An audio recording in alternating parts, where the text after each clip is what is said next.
Hi, this is Erik Thoresen. Just wanted to take a few minutes to go through some research that I conducted this year on the 4th of July. I was actually online and I saw this picture, this old staircase, and on each stair there was a different word, and the word said, "You don't have to see the whole staircase, just take the first step." And the more I thought about that, it got me thinking about my approach to innovation for my entire life. Basically, I love starting projects. I have a much harder time finishing them. And given that it was 4th of July, I started thinking about America and sort of where we've come as a country and what some of those reasons are. And I think innovation is one of the big factors that has helped define this nation from its very beginning. But the nature of that innovation has changed a lot. If you think about innovation in the very early days, a lot of it was driven by people with a lot of gumption, a lot of tenacity, and a lot of economic need. And that's what really propelled people forward and helped propel the country forward. And over time, as the country has gotten more stable and there's been a much larger middle class, I think that the nature of innovation in our country has changed. And in fact, if you look at Bloomberg's latest ranking of global innovation in terms of different countries, the U.S. ranks number 6. And so I thought, well, this is a problem potentially because it'd be great to be number 1. So what's the hypothesis in terms of why we're number 6 today? And after kind of going a few, it kind of settled on this idea that we don't always have a good process set up as individuals to make innovation happen, right? So that raises a good question. What is a good process? So then, sitting there on July 4th, I actually went through about 25 different models from professionals, experts, and academia, and really looked at all the elements of these 25 different models from these 25 different experts. And you can see that there's a lot of things that they have in common in terms of talking about design and concept development. But then there are also some unique aspects. And so basically, I put these into a number of different categories and kept going through that process until I came up with a model that's more, less a universal model of innovation. The first stage, I guess, in that 5-step process is initiation. And this is where we're talking about goals and we're really identifying what the actual need is behind any kind of innovative activity. Second is conceptualization. This is sort of where you come up with ideas, and this is where you're really getting through that process of not only coming up with ideas, but more importantly, the selection of those ideas. Because in the next step, you're actually investing a lot of time and resources into validating and making sure that those 1, 2, 3 concepts that you chose to test and validate really make sense to proceed with. At that point, you really get into the design and production phases, and depending on what you're dealing with, this can be very extensive or very simple.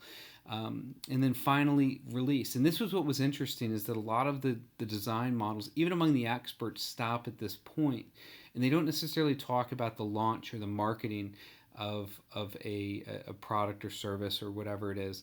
And in some cases, it's not a product or service, it's simply information. It's the dissemination of that information. And so this 5-step process seemed to be a pretty good representation of what experts thought kind of drove innovation from beginning to end. So great. So we figured out the 25 experts' sort of universal definition of innovation process.